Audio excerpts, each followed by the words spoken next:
Recording. Right, we're on. We're not, we're Uh, not live, we're recording. Welcome back to the Native Outcast podcast. I think we're episode 14? 14. 14, I think. Yeah, 14. Yeah, this is episode 14. We're joined by a very, very special guest today. We're joined by our friend, Com. I'm very flattered that I got a very, very special guest in that. I was expecting just a friend. I got two very in there. Very times two. Before we kind of jump straight into it, first of all, I want to say thank you to Com for taking the time to join it. You're a very, very, very busy person, so I appreciate you taking the time to do this with us. And secondly, we've said it before and we'll continue to say it, is thank you to everyone that continues to listen to this. Like, it's actually amazing. It's crazy. Like, we get messages of like support and encouragement, which is amazing.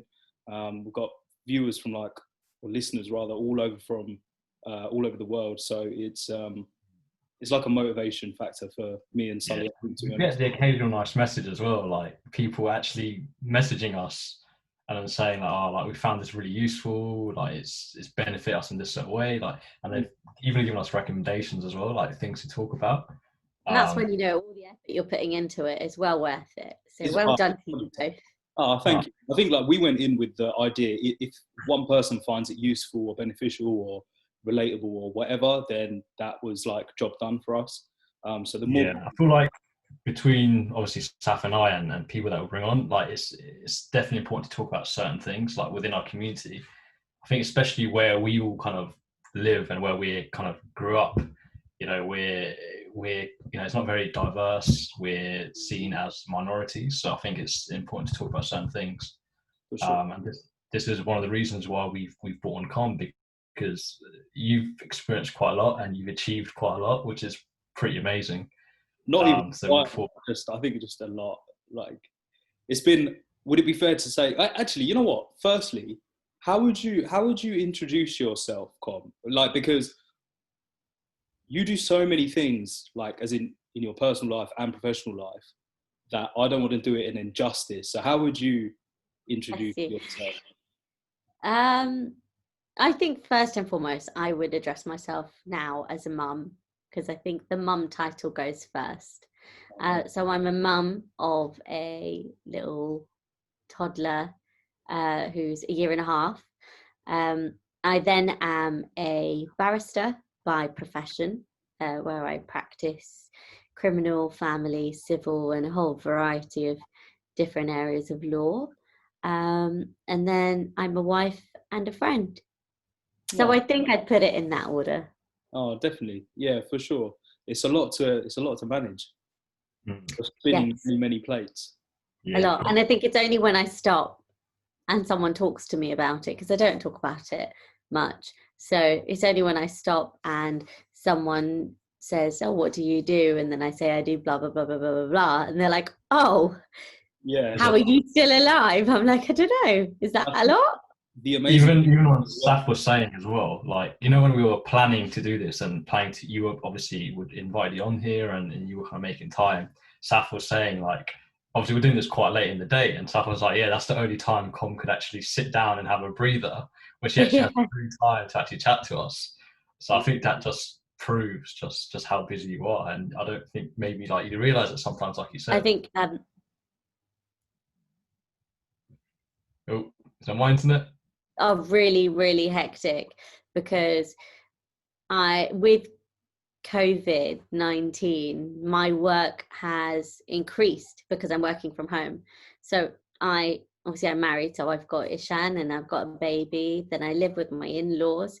So there's housework, looking after people who are elder than me. Then I've got a toddler. Then I'm working professionally. And then you've got the cooking and the cleaning and the tidying and all the stuff that goes along with having a toddler who's absolutely crazy but adorable at the same time. So yeah, 9 o'clock was the only time, and it's because Ishan is putting Navya to sleep, so I get a breather. Nice. And I think it's important to remember as well, for people that are listening, that Com, you are, how old are you, Com? Is that something you mind sharing? Sorry, how old am I? I am, yeah, no, of course, I'm 26. So 26 years old. Yeah, 26, 27 this year. That's like, We've I got know a lot of 26, 27-year-olds that can't even look after themselves, let alone. Yeah, I think we sometimes forget as well, like, because we're speaking from the perspective of being from the like Asian community, and obviously family is such a big thing for us, and we, you know, that in itself is a big responsibility. So having that and your career and your daughter is, yeah, like we were saying, is a lot of plates to spin at the same I think time. being Asian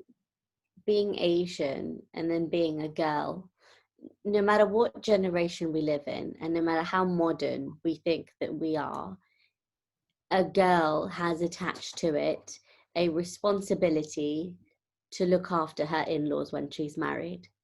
Now, whether that's a responsibility she puts on herself or whether that's a responsibility that her in-laws put on her or her husband puts on her, but one way or another you have that and you hold that responsibility, and it's not a bad responsibility to have, but it's one that you have to take seriously because someone is dependent on you. And I don't see it in a bad way. Like for me, I think a lot of people say, oh, you do quite a lot, etc., blah blah blah, but I've got a toddler now. My toddler is dependent on me because she can't do anything. So as a parent, I'm helping her at a time when she's the most vulnerable, because she'll get older and she won't need me anymore. But I think the reverse happens as you get older, is then, you go from a state of independence to then a state of being vulnerable, which is actually even harder because you've seen the good life, you've seen the life that you could do everything by yourself. And then almost in a click of a finger, things become difficult. So in my eyes, it's really important to care for my family, and I think that's just part of my personality. But yeah, it adds a lot of responsibility on my plate. Yeah, for sure. Com, we'll touch on like that part of what it means to be an Asian girl. We've been dying for this moment actually because we don't know many Asian females between the two of us. We So were saying this the other day, like, yeah, to because have you on is it's a bit of a golden nugget actually, yeah. because you're one of the very few Asian females that me personally anyway that I know. And we talk about, we like know, obviously you know of like stereotypically how difficult it is, like you mentioned, Con, like for Asian girls growing up, like everyone knows that within the Asian community, whether it doesn't really matter, it doesn't matter what religion you're from, but within the Asian culture that's a really big thing. And we, like, between ourselves, we know some of the difficulties and challenges people have to face, but we've not experienced it ourselves, so we always like feel a bit like, a bit funny talking about it. Yeah. When we talk about it, it's only from our perspective. We're boys, right? So we don't know what it feels like to be a girl in that position. And we'll definitely touch on that like a bit later on, hopefully. But what I really wanted to do, to be honest, Com, was what I want you to take us down, like the journey of where it first started to where you are now. And I want to talk about the good things and the bad things that have come with it. In everything that you have achieved so far, right? So tell me about where did it start for you in terms of your career? At what point were you like, I want to be a barrister or I want to work in law? Well, again, attached to the Indian stereotypical nature, my mum wanted me to be a doctor, as they all want us to be doctors, because apparently there's no other profession in the world that would be suitable for any of us. So I tried my best at college. We're doing a podcast then. But sorry, carry on. No, complete opposite what you should really be doing, Sash. No, so naturally I did English Lit at college, maths, further maths, chemistry, biology, and critical thinking. So I did 5 A levels. That's 5, isn't it? 5 plus the critical thinking as my AS. So 5 A levels plus an AS in critical thinking. That's quite a lot. And I killed myself. Yeah. It's a lot. It's a lot. And I was okay. And then in my last set of exams in A level, I crumbled. I had 16 exams, Wow. 2 on A-level each as day, well. one after one after one after one. And at that point, my mum was actually abroad. She wasn't even in the country. So whilst I was sitting my A level exams, I was caring for my 2 brothers who were younger than me and cooking for my dad. So it was incredibly hard, and I cracked, so I got my A levels back, and I only came out with 3 in the end, and even those I skimmed past getting a B and 2 C's. So at that point, you have such high expectations for yourself, and you think, I'm going to do this, it's okay. And then results day comes and I crumbled, and I thought, wow, because that was the first time in my life in my eyes, I'd failed. And it's not because I failed myself, it was because I'd failed my parents. They had a certain expectation and I didn't meet that. So it was results day, and I was phoning on clearing line, and I called so many universities. And Brighton University, no disrespect to it whatsoever, it's a phenomenal university, but it was the only one that took me. And the concern struck me at that point, because they didn't even ask my A levels. They were like, right, do you have a C in English? I'm like, yeah. It's like, I have an A star. They were like, perfect. I was like, they were like, yo, you can study law with us. And I was like, okay. And I was slightly concerned because obviously, studying law is not easy. And you think if they don't even ask what you got for A levels, something starts to smell a bit fishy. And you're like, I'm not quite sure. Yeah. But for me, it was really important to get to university because it was so hard. And I didn't want to just say, no, I'm going to take a gap year, because I was never going to accept defeat. Accepting defeat would have been the next failure. And I couldn't even stoop to lower than where I got to at that point. So yeah, I went to Brighton, and I went with the thinking that, everything in my life will happen for a reason. It did. I mean, going to Brighton was phenomenal. I met you guys. I met my husband, who I'm now married to, and I have a child. I live in Brighton. So, all is well and ends well. But it was an incredibly, incredibly hard time. Now, when I joined Brighton Uni to study law, I think I was only about a group of 5 or 6 students that really took my course seriously. And again, someone could see that as a negative, but the positive for me was that all the opportunities were then available for me, because I wasn't fighting competitively as you would do at, a prestigious university where there are so many people, wanting to do this competition, that competition, this and that. And I had the opportunity to do it because no one else was even in the queue. To say, Komal, at that stage, you were a big fish in a small pond. Yeah. Yeah. Oh, I wasn't a big fish in a small pond. I was just a fish in a very small pond of people. But you were in your peer group, you were kind of near the top of that. In terms of putting in effort and actually. Yeah, in terms of effort and sort of getting the results out of it, yes, I was. And it was the first time I'd studied law, because I never studied law at college, and nor at school. I just used to watch a lot of criminal investigation programs and thought, this sounds a little bit fun. Watching Suits. That's what I did. I was like, I watched Suits. I watched Suits when I was at uni, which sort of concreted the whole advocacy part, which I'll go on to. But it was more like CSI America that was wholly disproportionate to how anything is in the UK. Yeah, but exactly. It was interesting. So I just thought, how was your mindset going into, so you've been accepted to a university that you perhaps weren't really expecting to go to. You had come out with a bunch of results that you felt not that great about. What's your mindset at that time? And you've been accepted to this university, you're unsure, you're not particularly happy with your results. What's the mindset?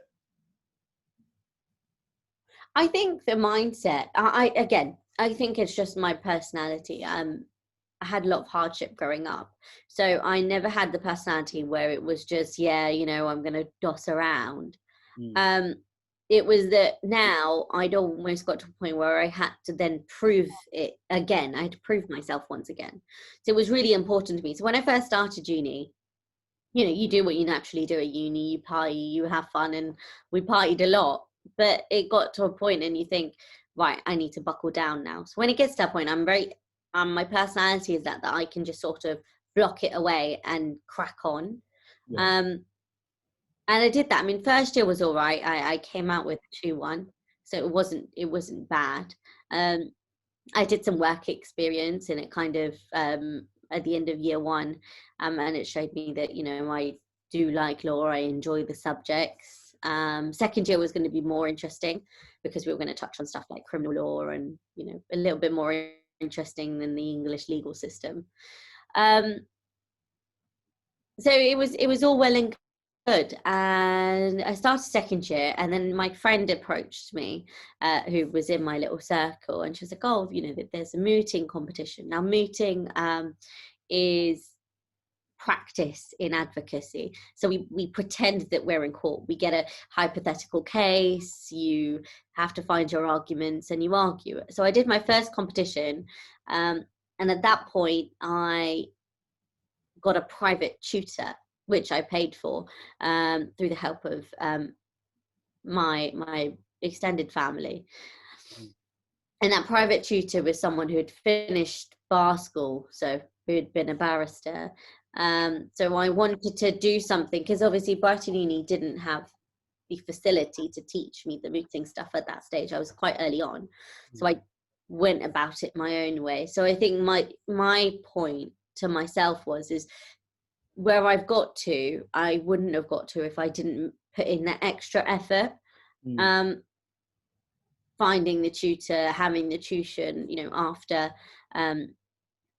like, you know, a long day at university, and doing the extracurricular activities that really helped.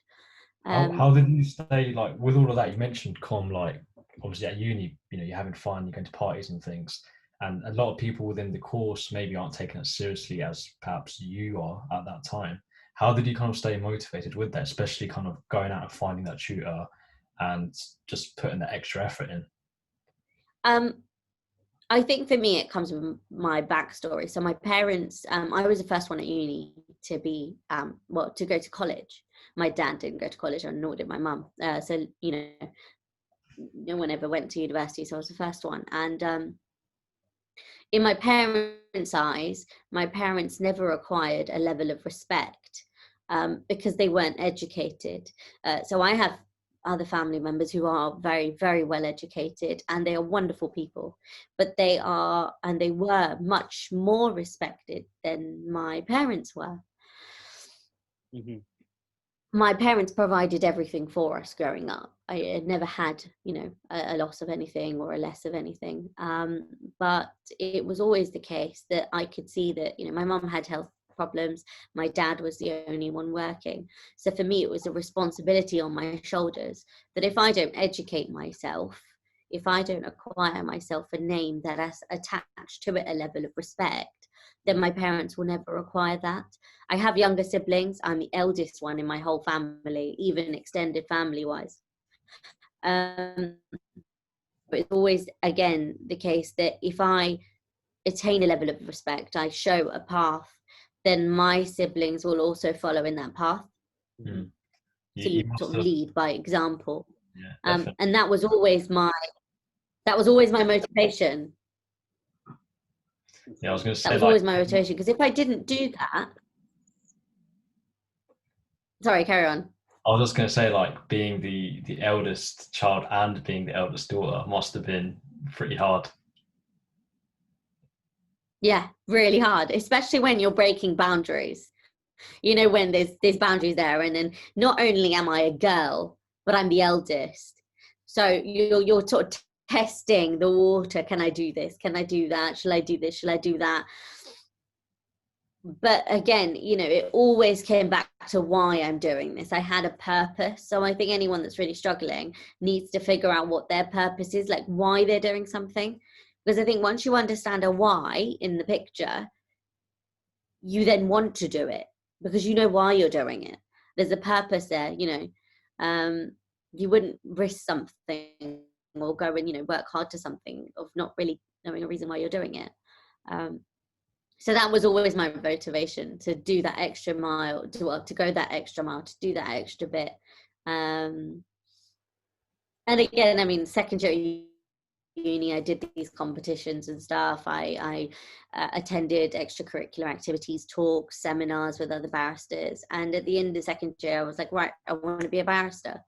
But then that's when things got really difficult, because Brighton Uni was an polytechnical college before it turned into a University of Brighton. So it doesn't have attached to it a very good name, I say. And I say that respectfully, compared to your top 10 Russell Group universities. Being a barrister has this picture that you are private educated from one of the top 10 universities in the UK, or hopefully Cambridge, Oxford, or any other of the ones in the top 5. And I was everything in the opposite of that. Everything. There was not one thing that I fit into that stereotypical barrister picture. And you know, for me, education didn't come very easily. I just had to work really, really hard. So it was very difficult. And I did, you know, second year, I had a couple of work experiences. And there was this one particular work experience where a very experienced solicitor sat me down and said, I've been noticing, you know, your work for the last 2 weeks whilst you've been with us. And I really feel that it's my duty to persuade you not to be a barrister. And I was like, excuse me? And he was like, well, you know, you're, you know, you go to Brighton University, your vocabulary is not the best, your writing skills aren't the best. You know, it's a very, very tough profession to go into. I don't want you to have to spend so much money and then not get a job out of it. And he went on and on and on. And this was a one-to-one conversation. And I was taken aback, and I was like, wow. That must have been and I was quite like, hard. oh, okay. Yeah, especially coming from like a tutor. Do you know what I mean? Someone that's there helping you, or supposed to be helping you in the course and helping. Yeah, You know, so this is like someone who I'm doing work experience for, trying to figure out, you know, what I want to do, which area of law I want to go into, and you just sort of, you know, you just sort of punched in the face, and you're just like, oh, okay, I don't know if I should be doing this, shall I? You know, someone who has almost 30 plus years of experience is telling me I'm not going to succeed. I'm a 21-year-old girl with a passion and a desire to do this. But, you know, is passion and desire going to get me through a really, really difficult process? But again, you know, it was that alongside when you're applying to be a barrister, you have to be part of an inn of law. So there's 4 inns of court, law courts in the UK: Inner, Middle, Lincoln's, and Grey, and you have to be attached to one, because that's my sort of governing body in simple terms. And we have to go to these meetings beforehand before we apply, and even in there was an exercise where there's almost 450 people in a room. You're all stood up and you get a card as you're given in. So you go to your chair with this card and they say, oh, can numbers blah, blah, blah sit down? So you sit down. Can numbers blah, blah, blah sit down? Can the odd numbers sit down? Can these numbers sit down? And then you're left, out of these 450 people, we were left with like 20 people standing up.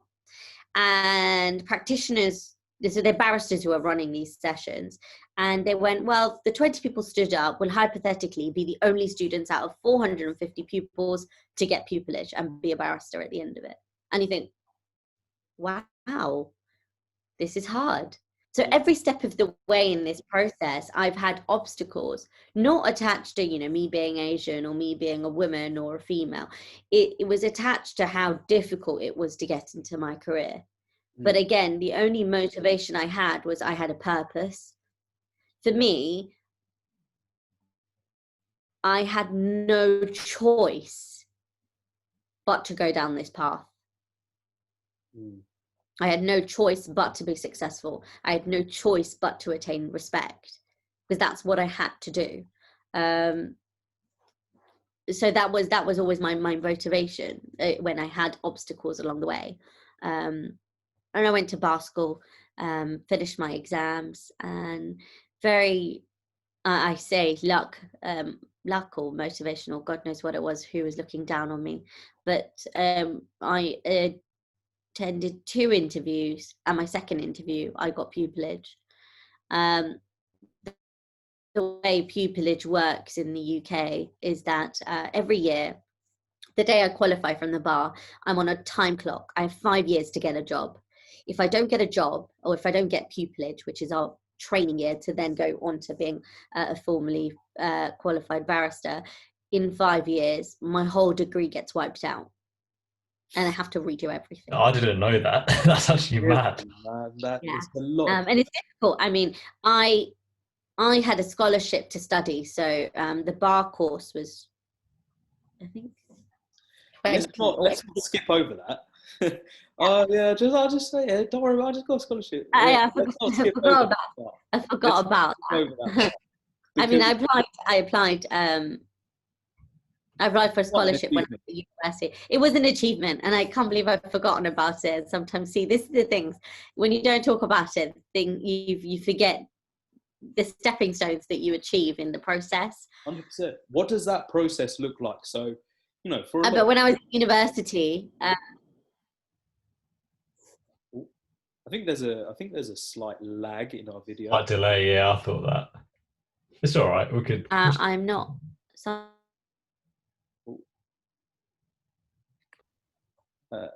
right. Our first set of technical issues we've encountered from doing our first Zoom, or one of our first Zoom recordings. But yeah, basically what I was saying is the process of scholarship, what does that look like? Because I think there's probably a number of listeners out there. Law is a popular subject, particularly within our community. That's nice. I just got a message saying running out of time. I got unlimited minutes. We were 40 minutes. There you go, we're sorted. Thanks, Zoom. Thank you so much. But that freaks me out. Zoom. It makes me think that people are like listening to. It doesn't matter. Yeah. So obviously, laws I'll keep playing this anyways. Popular subject in our community. As you said, there's a set of expectations that come mainly from parents and things like that, to be like doctor, lawyer, engineer, whatever. So no doubt a lot of people listening will be very, very interested in your story and the process that you've been describing so far. So just tell me a bit about, like, what's that process in terms of a scholarship?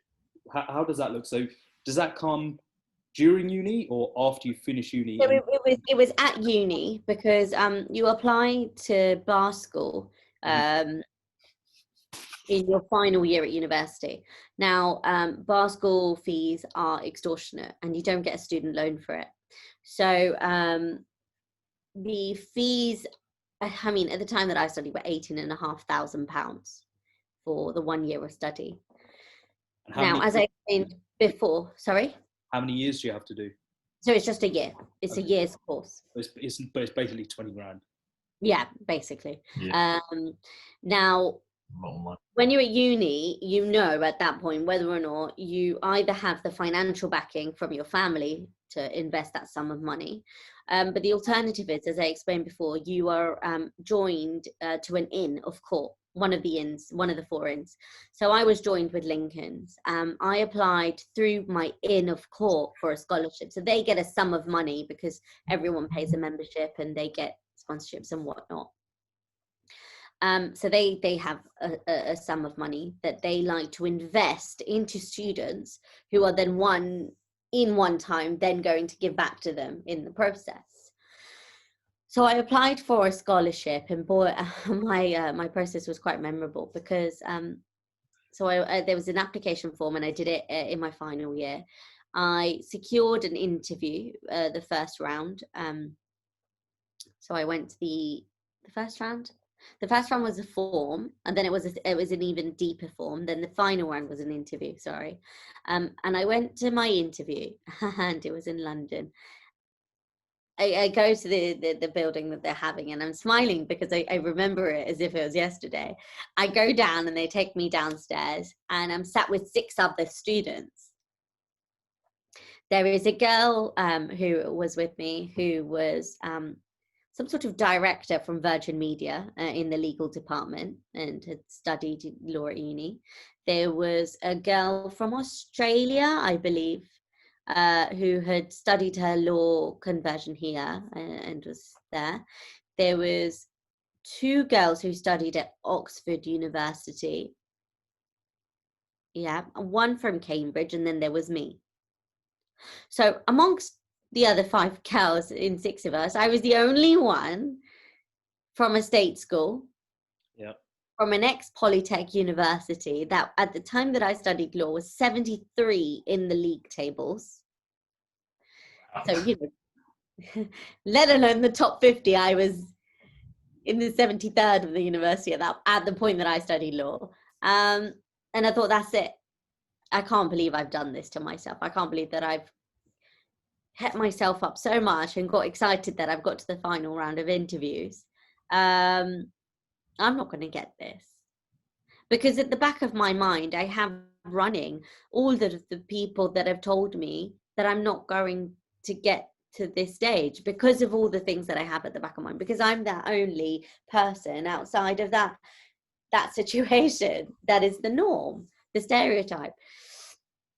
And oh God, I felt awful. I felt awful. And I just thought, I don't want to get myself so excited right now. So I went into the interview thinking it can't get much worse. The only thing they're going to say is no. And if they say no, I've got to find 20 grand from somewhere.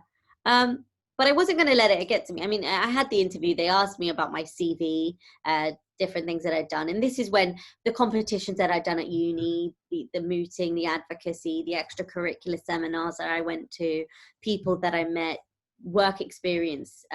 You do what we call a mini pupillage. It's like a week with a barrister. So you shadow barristers and you ask them questions.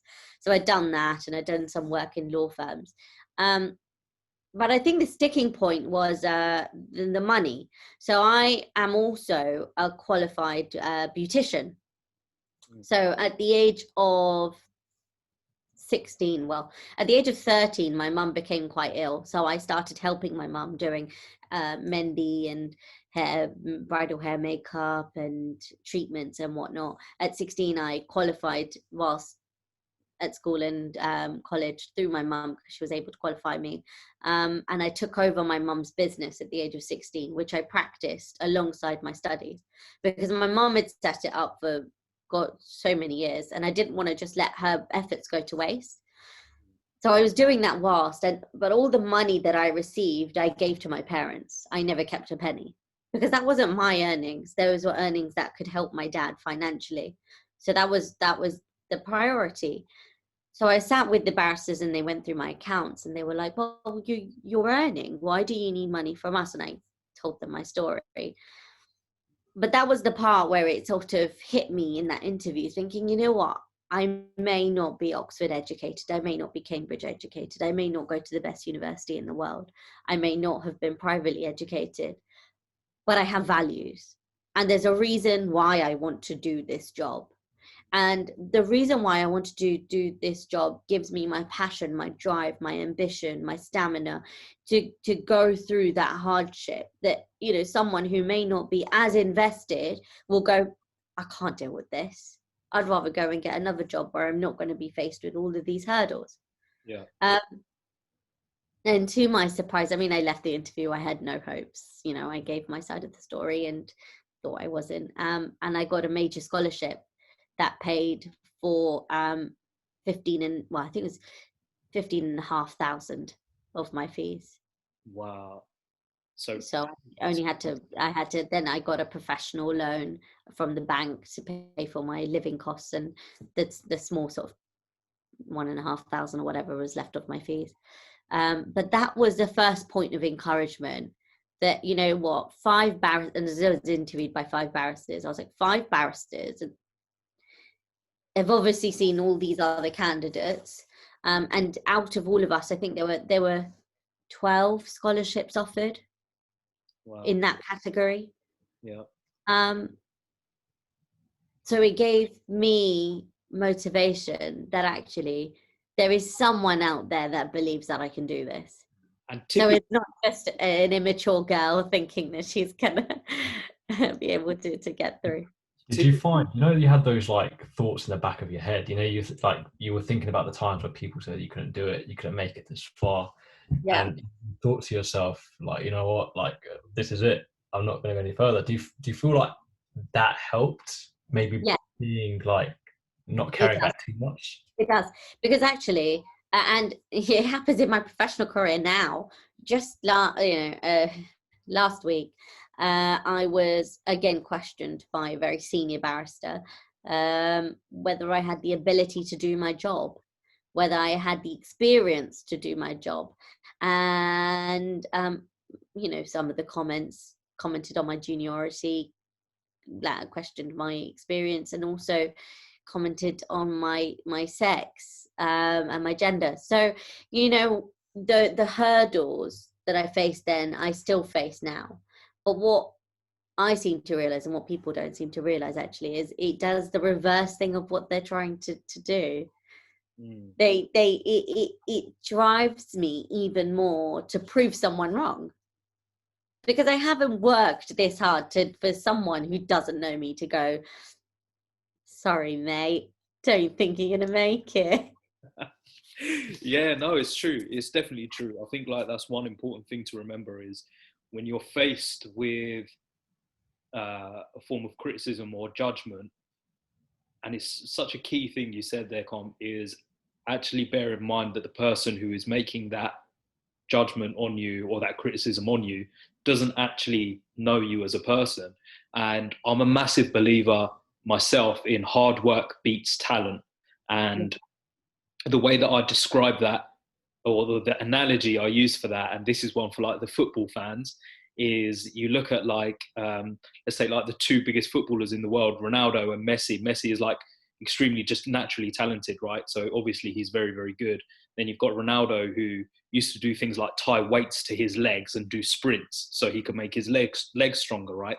And you look at them now, and Ronaldo, I believe, is 37, Messi's about 35, but Ronaldo is still very much like kind of winning that race in terms of longevity. You wouldn't think that one is 2 years younger than the other. You would think that the older one is actually younger due to his performance levels. And it's all why? Because of just pure dedication and hard work. It's not to say he's not talented, obviously he is, but the combination of the two, you're just going to be like a world beater. But nevertheless, hard work, there's nothing you can't learn. Yeah, and that's my principle. There's nothing in the world we can't do. Yeah. Whether, and I say this to anyone listening, whether it's a career in law, in medicine, in accounting, in whatever profession, whether it's the arts or science or whatnot, if there is someone else doing that job, then you can also do that job. 100%. Yeah, definitely. It's as simple as that. If there is someone else that can do that job, then you can find out how to do that too. And that's what I said to every single person that I met. There is another barrister out there who's a female, who comes from a state school, who didn't go to the best uni in the world, and they've got a job. So how can someone else tell me that I can't make it? Go and tell the person that's in the job to retire then. Why are you telling me? Yeah, exactly that. Going through like difficulty and hardship, it shapes us how we are. Like, it shapes our character, our morals, our values. It motivates us. So, like, if anything, going through hardship puts us in a stronger position than people that haven't. If people are spoon-fed stuff, they're just gonna they're just gonna continue going at that pace and working at that level. But if you go through hardship, you're just gonna continue pushing yourself. So I think it's definitely an important kind of to see it that way, and to not to kind of look down on yourself and not to feel bad about it all the time. And I think whatever criticism you get, anyone, and everyone should welcome it, because without criticism, just as you said, you can't learn. If no one criticizes someone, then you're going to have so many faults, but you're never going to be a better person. Yeah, and it's not about improving yourself for someone else, but it's about improving yourself for yourself. if no one's telling you that you're doing something wrong, then you'll always think you're just doing it right. Exactly. You know? But it's, and we all know, it's a general understanding that all of us are not right all the time. yeah, yeah. In our life, we're wrong. Yeah, definitely. Com, a question I had for you was, during that whole period of your life that you've just told us about, did you encounter any, so let's say you've done college, you've done uni, you've done your pupillage and everything. In that whole period, did you encounter anything that was racist or sexist? And I'll tell you the reason why I'm asking after I let you answer.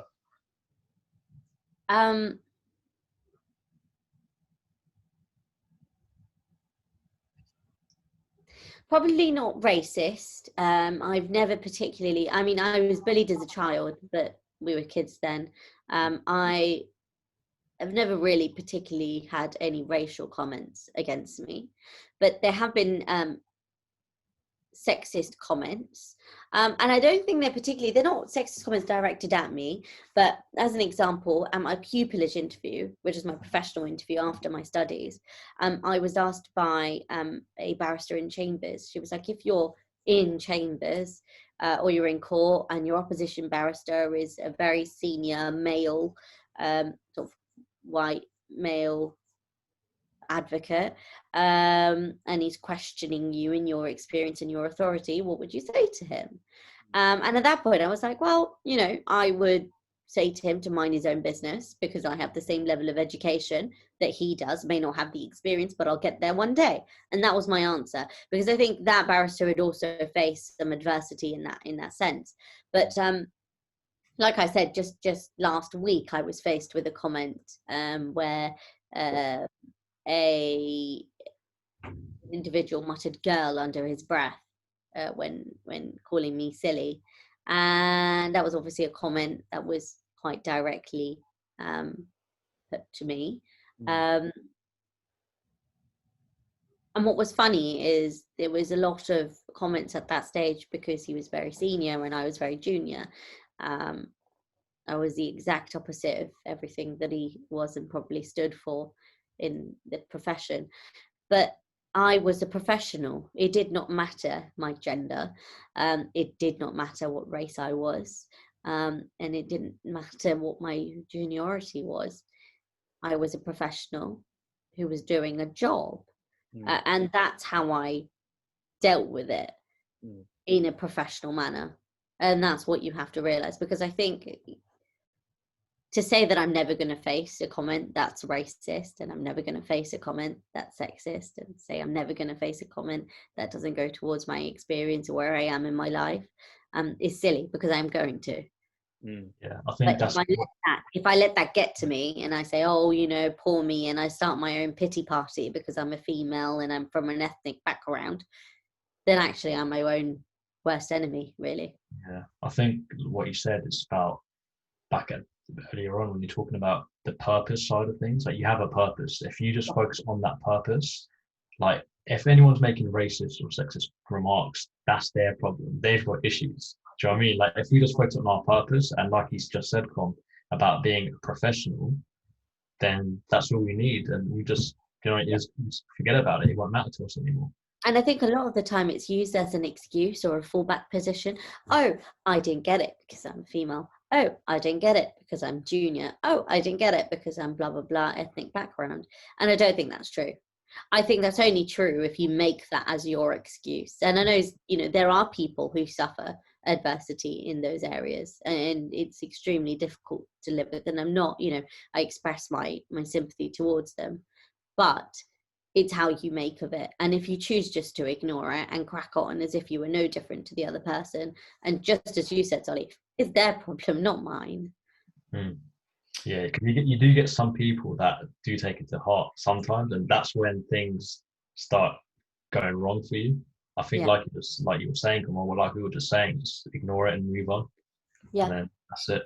what's the advice, Com, for people who are doing the same phase now that you were doing at that time, who face those kind of like injustices of racism? Obviously, you mentioned you haven't thankfully encountered that, but if you did, and the sexism part, what would your advice be to that person? I think my advice would be what I told myself Mm, is I have a path in life that I need to go down. mm. And my advice to that person is to remember that path, to remember the purpose, and to remember where you can get to if you just carry on. So it's about having like that tunnel vision and just remember what you're trying to achieve, and all the, those difficult things that come with it, just kind of brush it off, get up and carry on. Because your professional, in my view, and I've always seen this, my professional career, right, is something that no one can ever take away from me.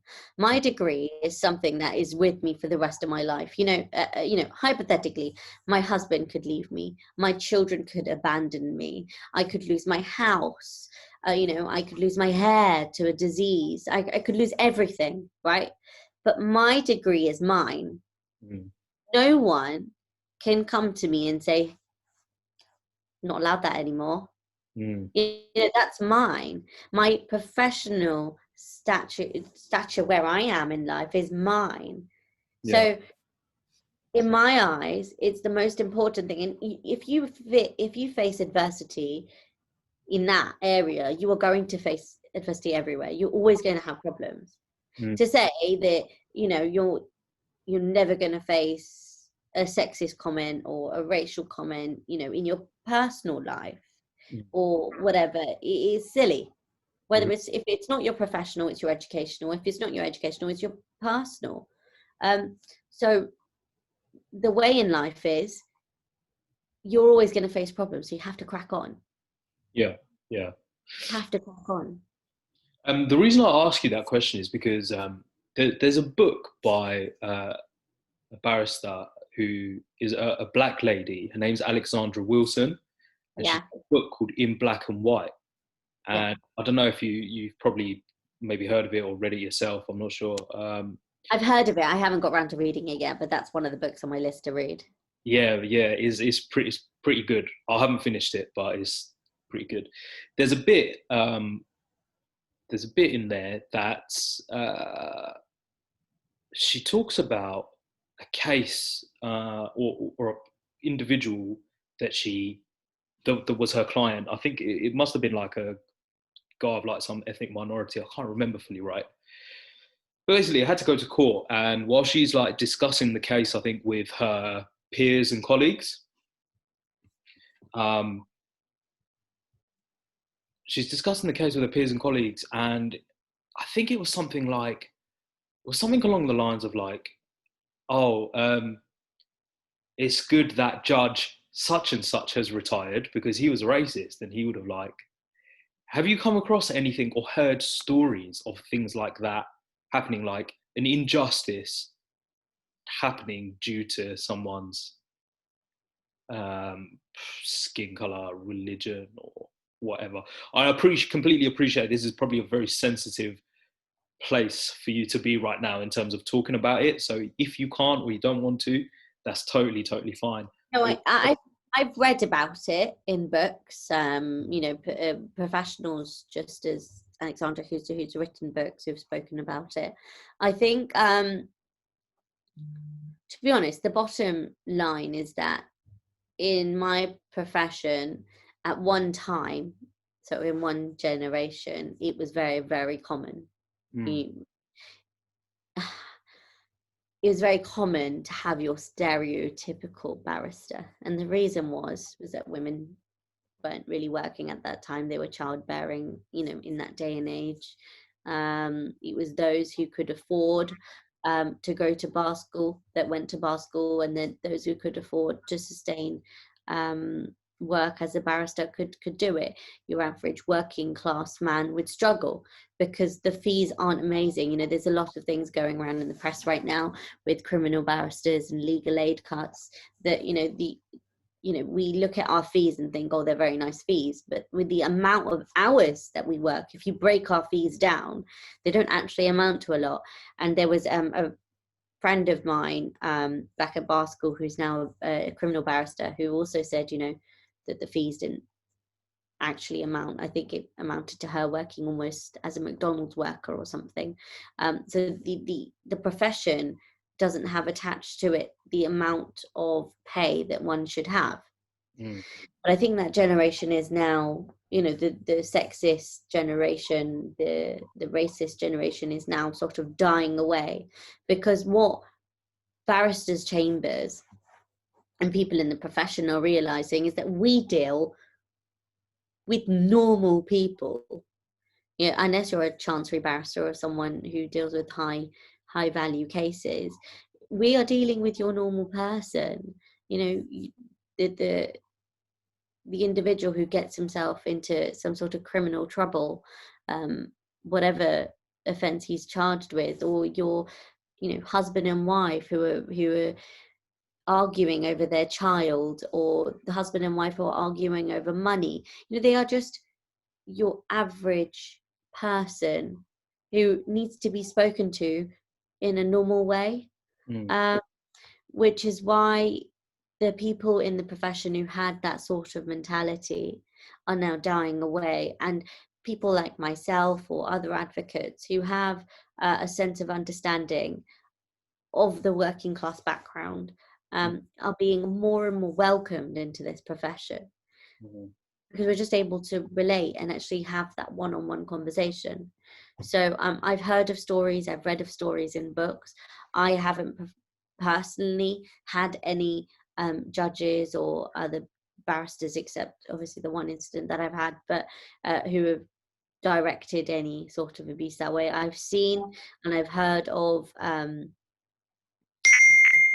injustice, which you question, was it injustice because of their race or their gender?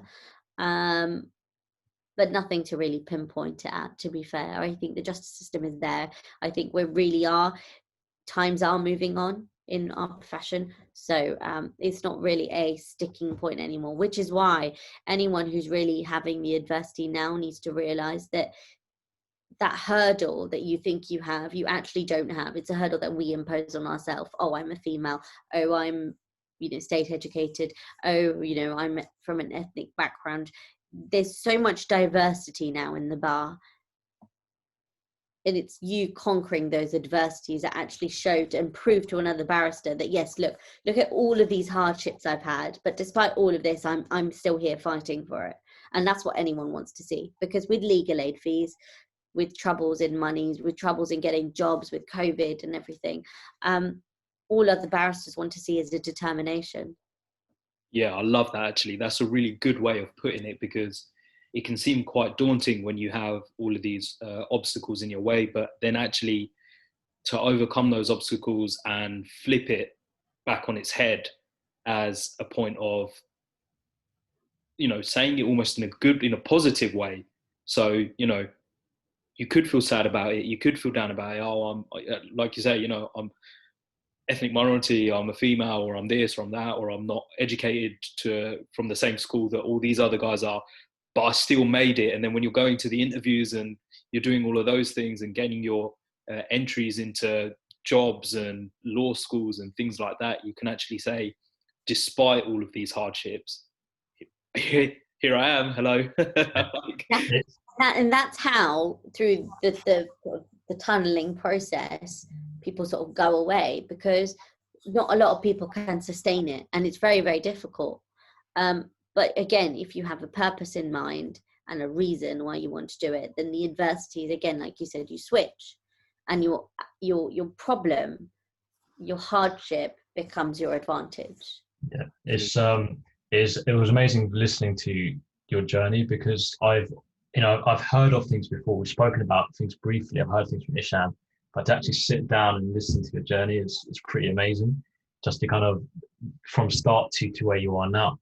I didn't want to kind of not divert away from it entirely, but now fast forward to where you are now. Obviously, you've got a little girl, you're married, you've got a lot going on. How do you, with your career as well, how do you continue to like have energy, and how do you find time to actually, look after your mental health and keep that in check, and kind of manage your time basically? Like how are you doing that at the moment? I've got to admit, since having a baby, it's been incredibly hard. I I am a very strong person. I have a very strong personality. So when I thought, oh well, I'm ready to have a child, I thought I'd be absolutely fine. Blazed through it. Little did I know what was in store for me. It was very, very difficult. Again, my job is my identity now. That's who I am. When I step outside, I'm Komal Patel. I'm a barrister. That's what defines me.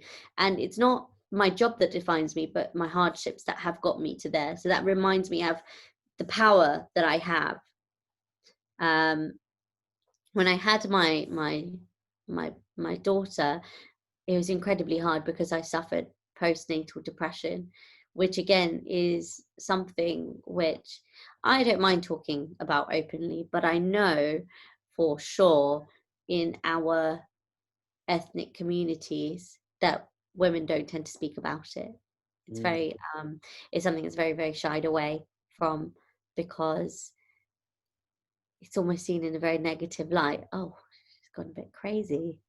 I didn't go crazy, but what happened was that in the process of having a child, I stopped working because I had another human to look after. I looked in the mirror, I didn't look like myself anymore. So all of the elements that I had that defined me as a person, I lost. And it was horrible. It was a very difficult time in my life. Probably lasted for about a year or so, to the point where, Ishan couldn't even recognize me anymore. He was looking after a newborn baby, but almost had a new wife. So it was incredibly hard. And it was a loss of identity that I was going through. It wasn't that I didn't love my child, but I just didn't know who I was anymore. I questioned everything.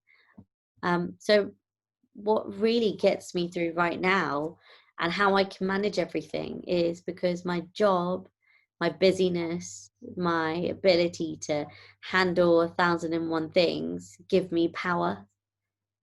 And it's not a power that I go around thinking I'm the most powerful person in this bedroom, in this house and in this room. It's a power that I feel that I can achieve something. I have a goal, a purpose in life. And now, luckily, through the help of counseling, and I went to CBT therapy. I had a lot of help from those around me. I was able to get through my postpartum depression, and I feel like me again. But that's why I sit here and I feel incredibly proud of myself, because I'm able to actually say that my hardships, and this is why the difficulties that I've suffered so far have given me that eagerness to get on. But again, this is a hardship that I suffered outside of my professional life, but it was actually my professional life that then saved me from my hardships. It was the other way around this time around. It was me going back into my job, and sitting there and saying, actually, my brain is still what it used to be. I haven't lost it.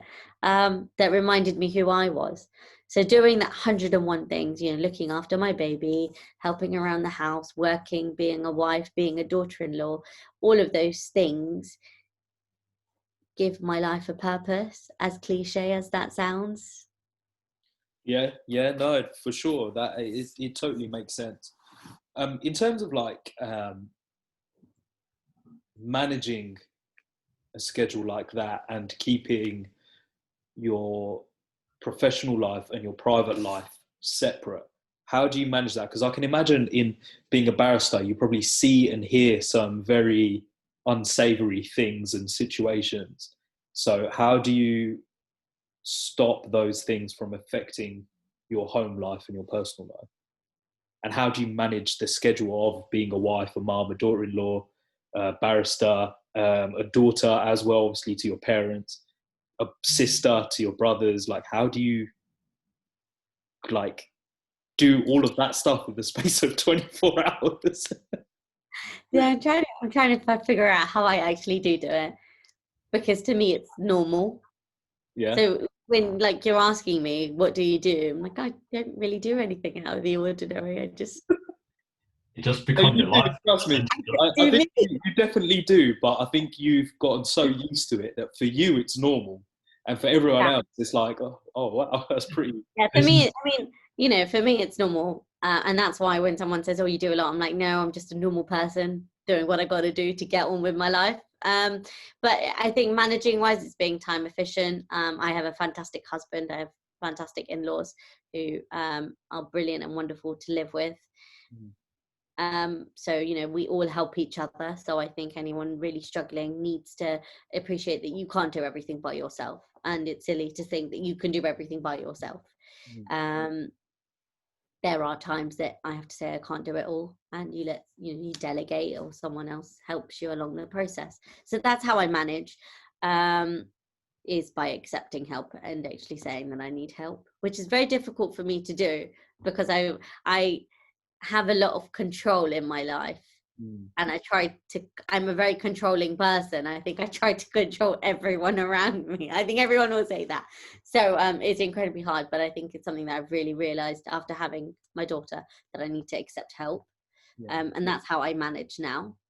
Then with, what was the second? So it was the managing, and then The second one was from the things you see and hear from your life. How do you stop that?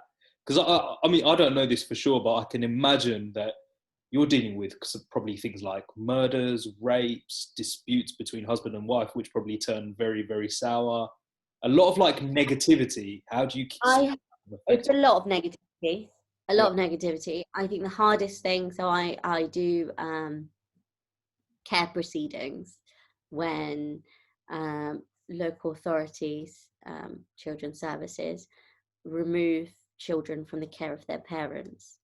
That is something that I find incredibly difficult to deal with. You know, when you're in a situation when you have a baby, that is. Is that because you can relate, right? Like you're Yeah, because I've had a child, and I remember after having Navia, that's when I first started doing care work. I had a case where a mother had a baby removed, and the baby was 3 days old. I mean, I was representing the mother, and we finished the case, and I came downstairs, and I was really taken aback, because I took myself back to when my daughter was 3 days old. I mean, I just had gone through a traumatic birth experience. I had a baby that was attached onto me. And then to have that taken away when your body is not healed. And I found it incredibly tough. I've had situations like that. I've had situations where I've dealt with cases where their families are of an ethnic origin, and there are traits that I can relate back to my own life, because we're from an Asian family. So things that, you know, most people wouldn't understand, you would think, actually, you know, I could see my parents saying X, Y, and Z, or I can see this happening, because our parents, with all due respect, exaggerate a lot of situations more than what they should be. So, you know, there are times where I think, you know, going back to my childhood, my mother's exaggeration could be seen by a third person as quite extreme.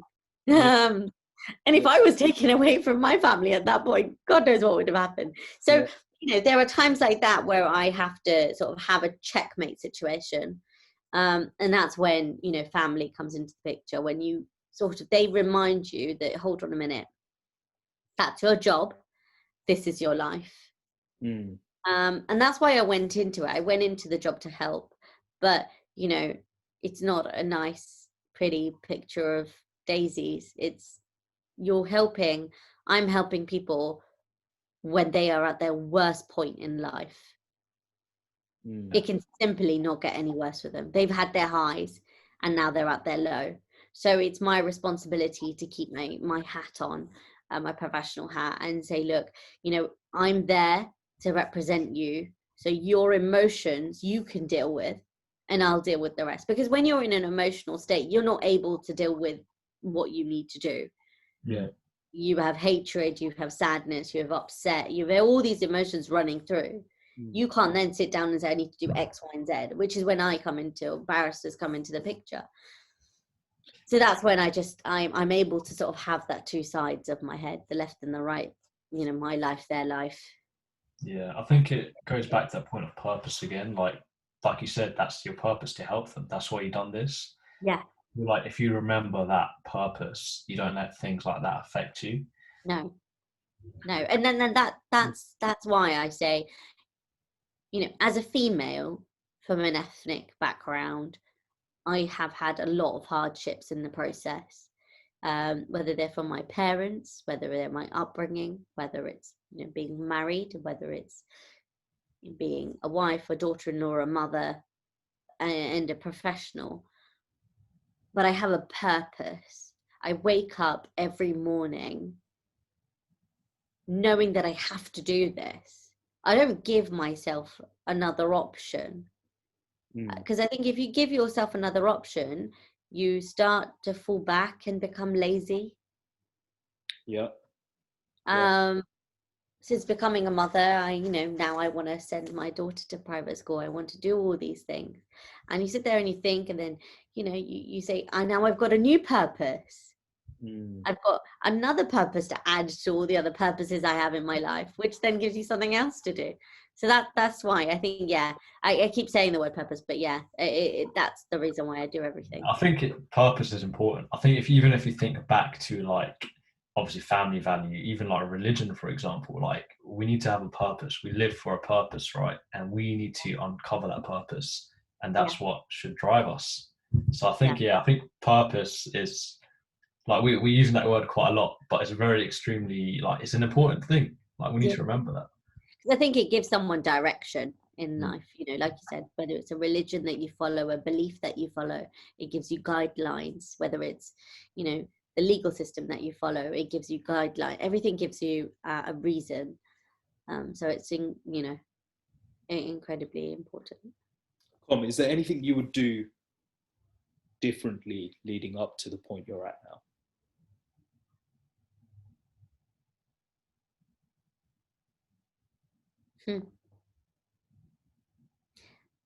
I think I'd slow down a little. I think I'm one of those, like, Brighton to London Gatwick Express trains that just don't stop. I don't have any stops along the process. All the way through, yeah. So I think anyone that would talk to me would probably tell me to slow down. Yeah. That's funny, because you even said it yourself, like, you forgot certain things that happened. Yeah. Like, you've got the scholarship. It's because you were moving too fast. I do everything so quickly, even in day to day. If I'm cooking, I'm like this, and I don't slow down. So I think if there's anything I would do, I wouldn't change anything. I would still do the things that I've done, but I'd probably enjoy the process a lot more.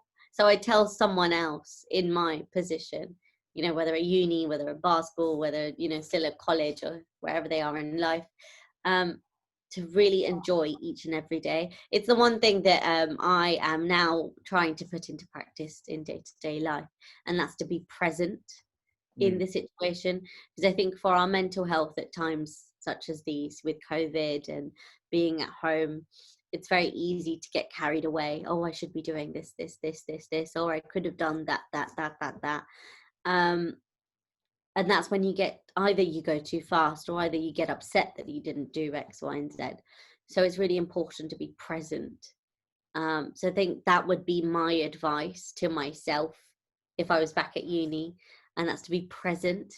Enjoy the days that I'm learning, enjoy the days that I've got nothing to do, I always wanted to do the next thing before I even got there. I got married, I wanted to have a child. I've had a child, I want to have another one. So there's always something that is there. Yeah. So it's rather saying, stop. Yeah. Yeah. And look after yourself.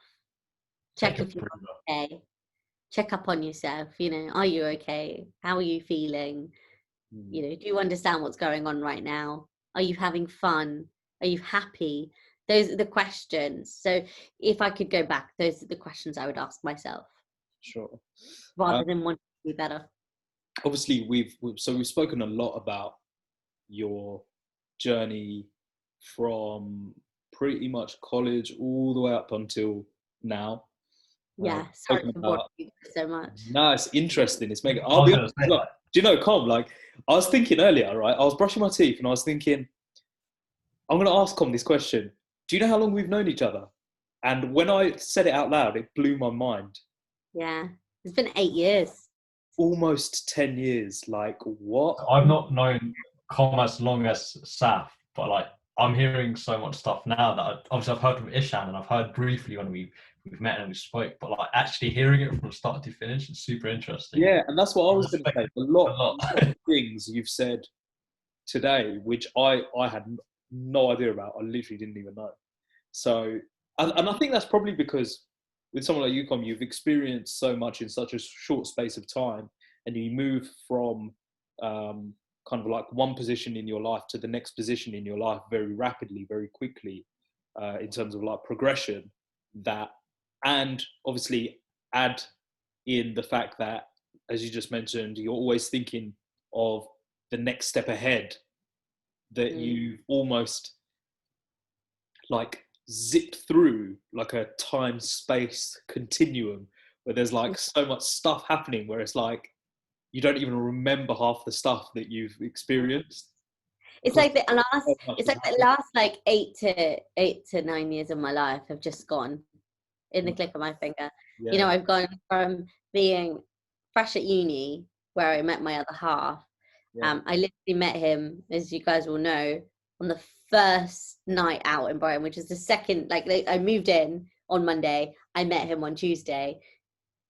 I'm still with him. So like you literally went from like friends to a relationship to really, really serious to me nearly moving in, to basketball, to getting married, to then after being married to having a baby straight away. So like I've just gone like, I've just been like one of those marathon road runners.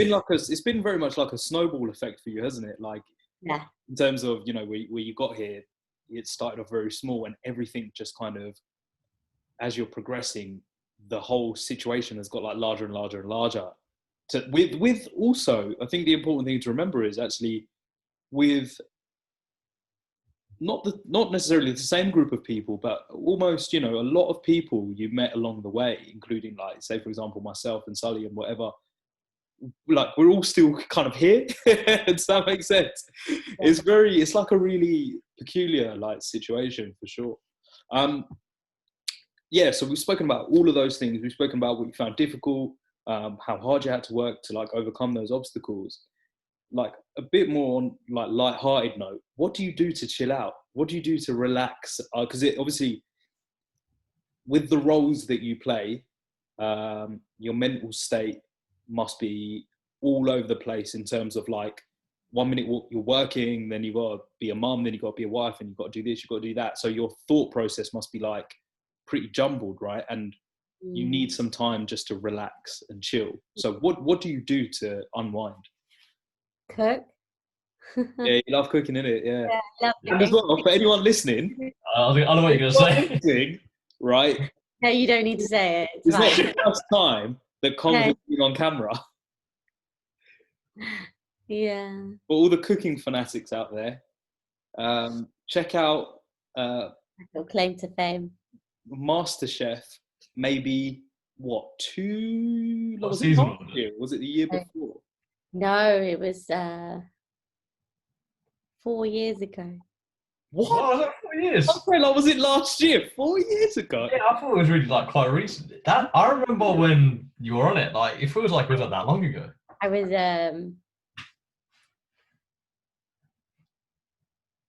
years. Yeah, I was 22. Oh Mad. man, I thought it was like last year. I was 22. That's And really, again, see, that was a point in my life where I finished bar school. I was trying to apply for pupillage, and I was like, I'm really bored. I've got no purpose. What am I going to do with my life right now? yeah. And then you Yeah, decided to go on You're on MasterChef. MasterChef. yeah. As you That's how do. you know Com's a good cook. Yeah, that's it exactly. So, so cooking. What else do you like? What else do you like doing in your downtime? How do you unwind and disconnect from your busy life?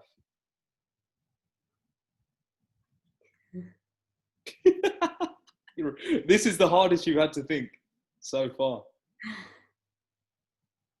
I cook. Just cook. Com literally has no life. I cook. I sit. I watch TV sometimes in the evenings whilst I'm working. It will be there in the background. When you have time. When I have time and my baby doesn't wake up in the middle of the night, I can watch TV. I used to do a lot of exercise. I do a little bit now, not as motivated as I really should be. But I think for me, it's cooking. I think that's my downtime. It's me being in the kitchen with my music on. I mean, I know to some people that's a chore, but it's where I unwind because I know what I'm doing and I can cook without thinking. Yeah. Oh, yeah. That's So probably. I'm not thinking too hard when I'm cooking. I'm just like, yeah, a little bit of this, a little bit of that, and Bob's your uncle. So. So it works out well for Ishan that your ambition, or not your ambition, your hobby is to cook. My ambition is to cook. Ambition is just to cook for Ishan. That's it. He will love to hear that. No, he doesn't. Yeah, it is her ambition. Yeah, that's what it is. We could cut it out if you want.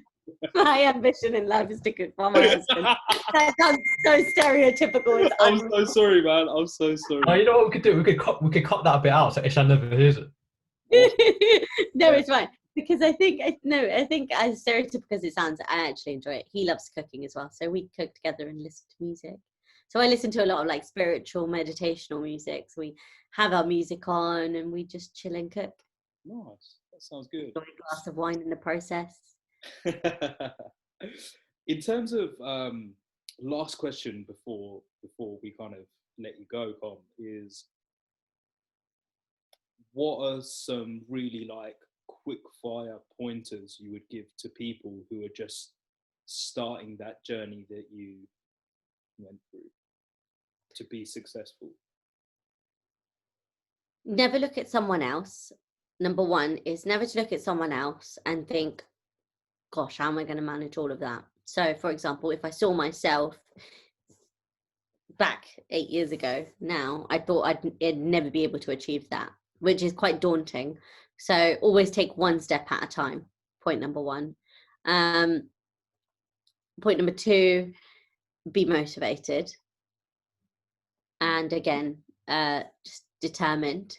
Point number three, know why you're doing it. So establish, I think that should be point number one, to be honest, but know your purpose in life, whatever career you're going into, whatever you work, wherever you are in your personal life, it could be anything, but every single day, wake up with a purpose, because then you have something to achieve at the end of the day.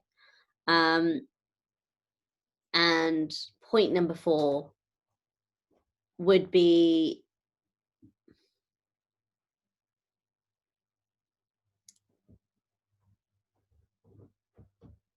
I think it's the most important point, and it's not to pity yourself.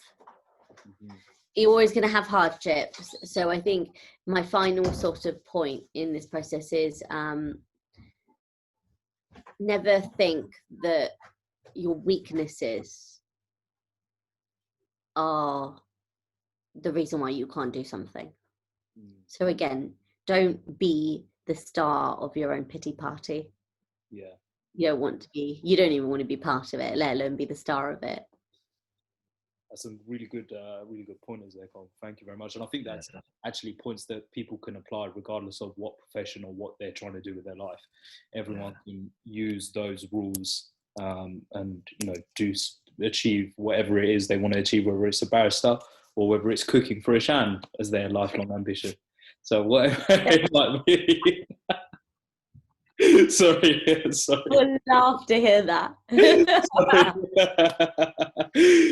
But no, Com, thank you so much for your time. You've given us like so much of your time today, hour and a half nearly. So much of your time that you don't even have, do you know what I mean? So we completely appreciate it. No, it was nice, actually. It feels very weird to go back through everything, actually. But it's nice. It's like my own little reminiscence of the story.